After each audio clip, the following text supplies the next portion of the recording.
iluminada com mau feitio.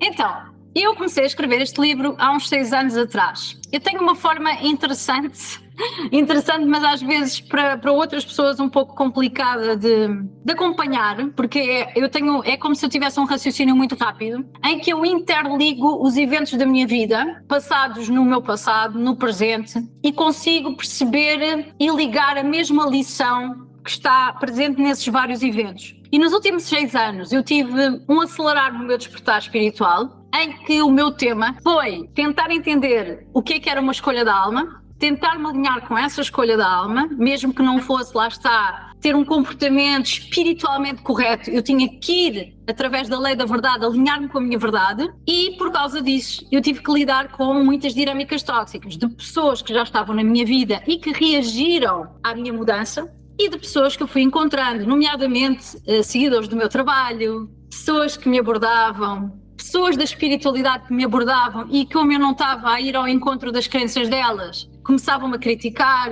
e tudo isto deu uma coleção de ensinamentos que eu partilho neste livro. Então foi engraçado. Eu cruzei-me com muitas pessoas da espiritualidade que são obcecadas com as maneiras delas fixas de pensar, de pessoas que eram de ideias fixas e que vinham na minha direção criticar e julgar a minha jornada de acordo com essas ideias, como se essas ideias fossem mais verdadeiras do que o que eu estava a fazer. Às vezes quase que parecia que eu tinha que justificar o meu caminho, quando na realidade eu não devo nada a ninguém, eu sou um ser espiritual como qualquer pessoa, e às vezes quando eu sentia que estava a cutucar algumas pessoas, eu acho que de certa maneira isso até confirmava que eu estava no caminho certo. Porque quando uma pessoa da espiritualidade fica cutucada com alguma coisa que eu digo, é porque eu já desconstruí ali alguma coisa, então quer dizer que eu estou em missão. Olha, uma coisa que me fez realmente agarrar neste tema deste livro foi eu pensar que aquilo que nos faz despertar espiritualmente é quando nós estamos a viver uma vida comum e alguma coisa dentro de nós gera uma espécie de uma vontade de buscar algo mais. É como se a matéria não chegasse para nós e nós precisamos de encontrar um contacto maior com algo que explique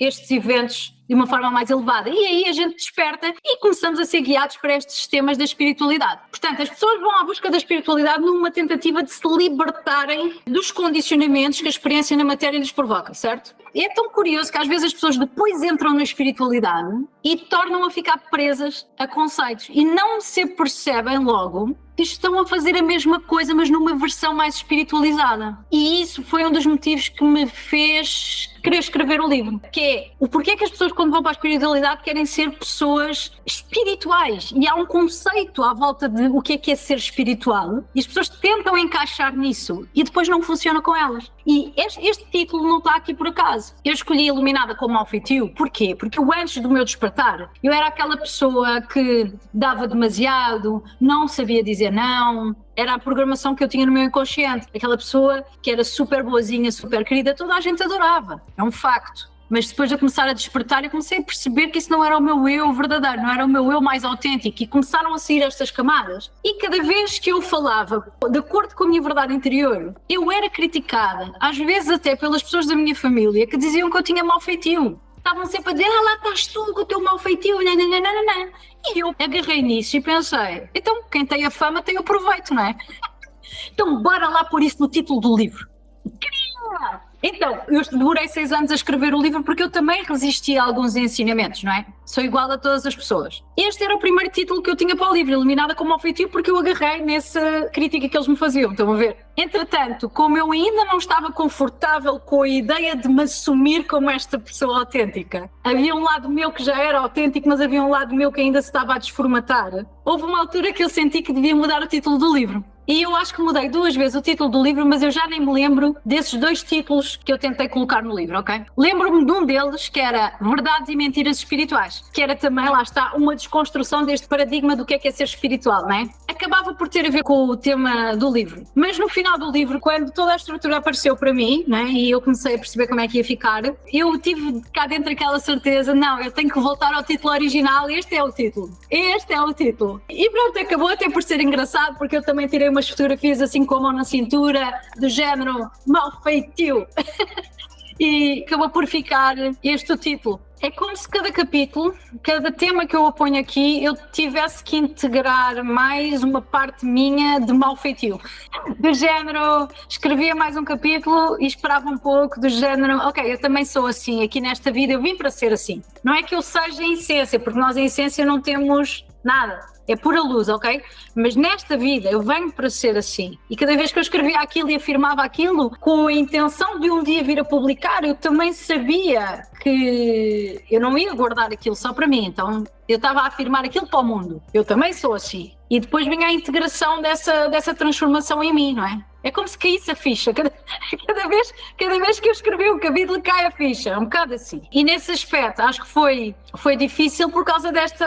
É o confronto pessoal e também o desmantelar daquela minha programação de ser extremamente boazinha. Custou-me muito as primeiras vezes em que eu pus barreiras saudáveis, dizer que não. Eu tive que insistir muito nisso até que o desconfortável se tornasse confortável. Hoje em dia não tenho nenhum problema com isso. Mas aquela passagem da Patrícia antiga para a Patrícia que põe os limites, todo esse treino, porque é um treino, é como ir ao ginásio, é igualzinho. Dói ao início, a gente vai ao ginásio, já não treina há muito tempo, fica com dores musculares. Era como eu ficava. Até que depois isso tornou-se o meu hábito. E agora... Eu acho que agora para mim era mais difícil eu dizer que sim a tudo. Agora eu não consigo, não consigo mesmo. Agora a minha zona de conforto é ser esta pessoa que se afirma, que tem limites, que tem preferências, que podem não ser vistas como espirituais, mas são as minhas preferências, eu tenho direito a elas. Basicamente agora esta é a minha zona de conforto. Portanto sim, é um livro que eu acho que até para algumas pessoas, alguns capítulos podem ser um bocado desconfortáveis, até porque a minha escrita também é muito assertiva, é basicamente como a maneira como eu falo, né? Há as pessoas que gostam e aquelas que não gostam, e eu acho que isso tudo foi um desafio.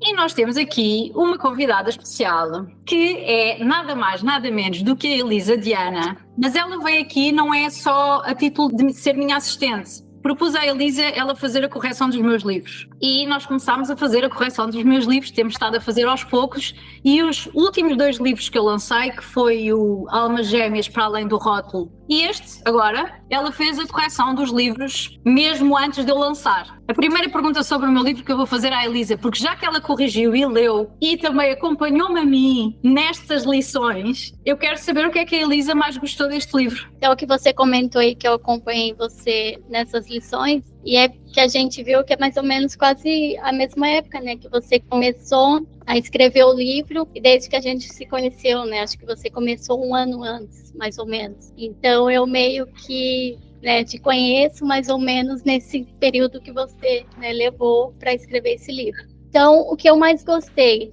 no livro da Patrícia, na verdade, vai de encontro com aquilo que eu mais gosto nela, que eu até me lembrei enquanto estava corrigindo o livro, né, estava lendo, de quando a gente se conheceu, né? Então, quando eu conheci o canal dela, aquilo que mais me chamou a atenção, assim, logo de cara, né, no jeito dela, na forma dela de pensar, né, e que muito me agradou, foi ela não afirmar existir verdades absolutas, né? Ela não prega verdades absolutas.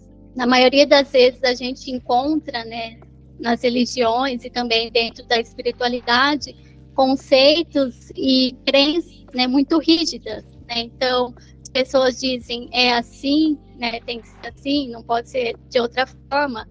Você conhece o caminho, né, e não tem outro. Mas a Patrícia sempre foi de desconstruir essas crenças, e eu diria que a essência, né, desse livro, Iluminada com Mau Feitio, é isso, né? Essa desconstrução que ela vai fazendo de vários conceitos, de várias crenças, né, dentro da espiritualidade.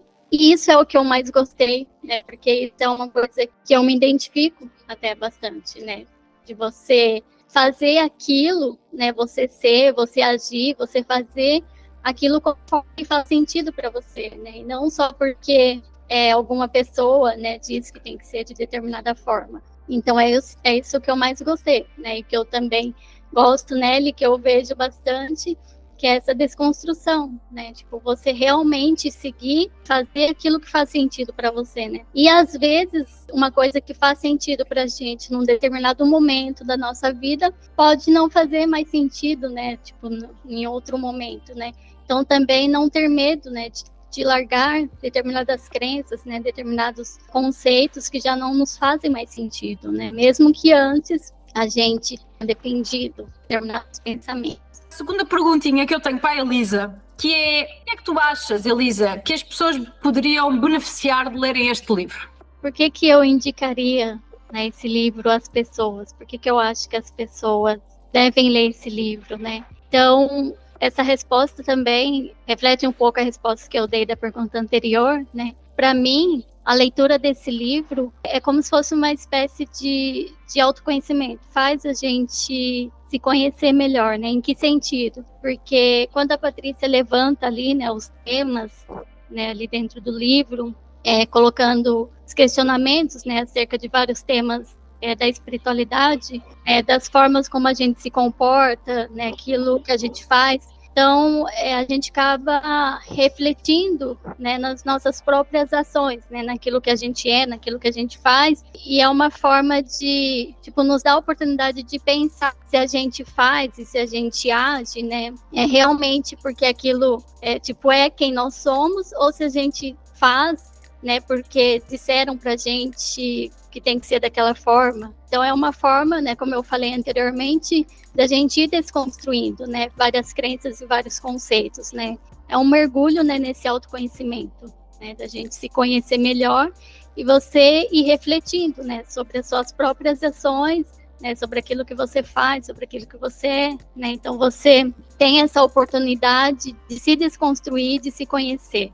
Tipo, mas espera aí, será que eu realmente faço assim? Será que eu realmente sou assim? Será que eu realmente, né, ajo assim? Porque é isso que quem realmente, né, eu sou? Tipo, é isso o que eu realmente quero, né? É esse realmente o meu caminho? Ou é porque me disseram que tem que ser dessa forma? Então, é uma certa forma também de empoderamento. Você conseguir reconhecer e identificar o seu próprio caminho, né, o seu próprio propósito. Alguns temas podem até causar certo desconforto, né? Tipo assim, mas é no sentido de trazer bons resultados, né? De você realmente começar a pensar no seu caminho, no seu propósito, naquilo que você faz. Então, mexe com a gente, né? Realmente causa transformação. E é um trecho que eu queria trazer aqui.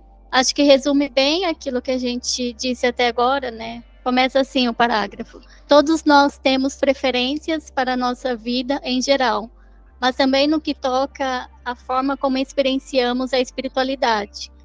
Isso quer dizer que a nossa espiritualidade vai sempre depender do conjunto de crenças que adotamos e que criaram as nossas preferências. Por sua vez, esse conjunto de crenças vai acabar por ser escolhido de acordo com o nosso propósito de alma para esta vida e com as aprendizagens que essas preferências nos irão proporcionar.